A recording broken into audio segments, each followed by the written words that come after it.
Today's a bit of a numbers game.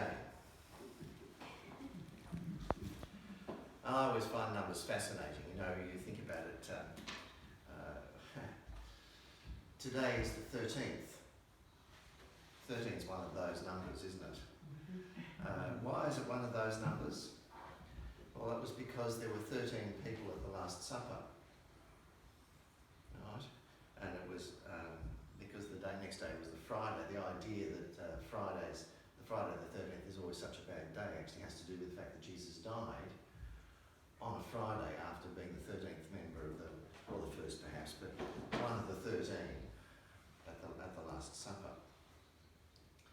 And here we are on the 13th in church celebrating the Last Supper, and there are 13 of us here, in case you didn't know. That's appropriate, isn't it? Yes, it is. But there's a different set of numbers in the Gospel, and the Gospel is about forgiveness. And I think that it's one of those things that is absolutely fascinating to think about what forgiveness really means. You know, we've got, excuse me, we've got this message which says that if another member of the church sins against you, well, that's a really odd statement, because there's no way that Peter would have said another member of the church, because the idea of church as a phrase or a term did not exist until the next century. So what's going on, you might ask? Well, the word in the Greek of the New Testament in Matthew's Gospel is actually adelphos, which is brother in English. If my brother sins against me, instantly we have the language of family. And that's one of the things that's really important and key to this. The translation, another member of the church, is not wrong, because what Peter is asking about is, in fact, the brotherhood of disciples.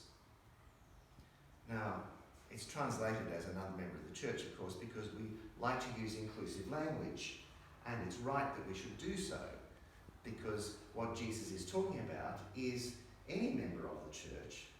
What Jesus is talking about is the forgiveness that each one of us is meant to forgive with, using his own example.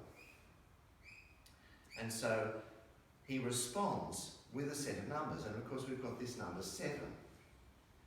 Now 7 was an interesting thing for Peter to use, because he's already perceived that Jesus is doing something which is radically different to what was the norm. And what was the norm? You might give someone a second chance.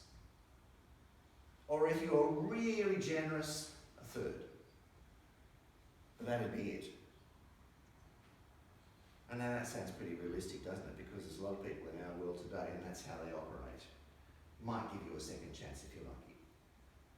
So he shows that understanding of the generosity of Jesus by saying, well, as many as 7 times, 7 being one of those numbers of divine perfection, of course. But Jesus says, I don't say 7 times, but, and our translation said 77 times. But it could actually be 70 times 7. Either translation would be correct. And either way, it's an extraordinarily large number, so large that you wouldn't get to it. And as if to reinforce the point, Jesus then tells this parable about the king who has a slave who owes him money. Now, like a lot of the parables that Jesus gives, they are exceptional in the way they describe things, exaggerated. And so the king, who sounds more like a loan shark than a king really, is owed 10,000 talents.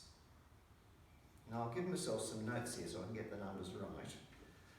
10,000 talents. Well, 1 talent is a weight in silver or gold. And that weight is 60 kilograms. Right? I should also say that a denarius is a day's wages. Okay. Now, 1 talent is equivalent to 6,000 denarii. Okay, let's sort of follow that through. That really means that a denarius is probably worth about 10 grams. What's a coin that's worth 10 grams? Actually, I think that's about a 20-cent piece. Shows you how little the wages were back then. 20 cents a day to live on. It's not much. Even if we said it was a dollar coin, it's still not much. Okay. So the king is owed 10,000 talents, which means he's owed 60 million denarii. If the slave was to work that off in daily wages, it would take him 164,000 years. Just not possible. And this is what he's forgiven. Now that's an extraordinary gift of generosity. So the loan shark suddenly becomes the loving compassion of God, which is very different. And what we see is the loving compassion of God displayed in that generous and extravagant forgiveness of the king. And then the slave goes out and he goes and meets another slave who owes him 100 denarii, 3 months' wages. And he gets all cranky and has him sent off to prison until she paid off. Here's the thing, and this is the point of Jesus' parable, the extraordinary difference between those two. The meanness of the slave, when he complains about 3 months' wages being owed to him, and the generosity of the king for giving 164,000 years worth of wages. Now the numbers just don't stack up against each other, do they? They're absolutely extreme, and intentionally so, to make the point to us that forgiveness is meant to be the very heart of our lives and our being. Not just something we decide to do occasionally, or if we're being particularly generous. Forgiveness is meant to be at the very heart of our being. The very nature of who we are as disciples of Christ.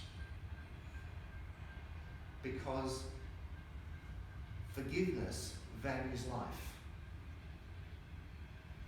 The king valued the life of his slave so much that he forgave him everything and gave him life, gave him freedom, gave him a future. We are called to give that kind of forgiveness to our world, to love extravagantly, to be the ones who show the love of God in the generosity of forgiveness and the generosity of care that values life above all else as God's precious gift. So let us be people of forgiveness, and let us not worry too much about the numbers, but rather rejoice in the forgiveness that we have received from God in Jesus Christ, and then be able to share that same love and forgiveness, each with the other and with the community and the world in which we live. In the name of the Father, the Son, and the Holy Spirit.